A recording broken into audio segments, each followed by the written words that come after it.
I love biology. I took biology last year, but I'm not really into like animals, like researching about animals. I'm more into like psychology. So I know that test anxiety amongst like high school students is a really prevalent issue. So I wanted to kind of research that here because I have friends that are always telling me like, oh, I just blanked out during a test, like I just have such bad test anxiety. So I wanted to research that.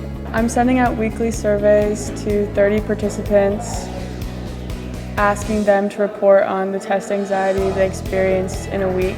Out of the top 30, like they're pretty anxious, but as a whole, I think everyone experiences test anxiety to a certain degree, but definitely not like to a really extreme degree.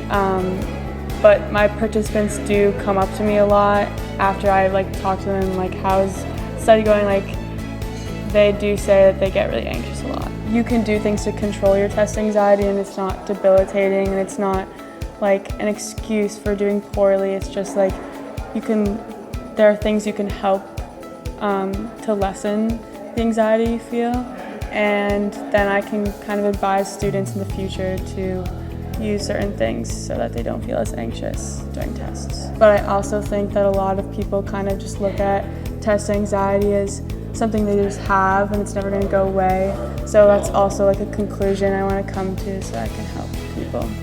I think what's really nice about this class is that it's science focused, so if you're really interested in science, like you have the freedom to do whatever you want.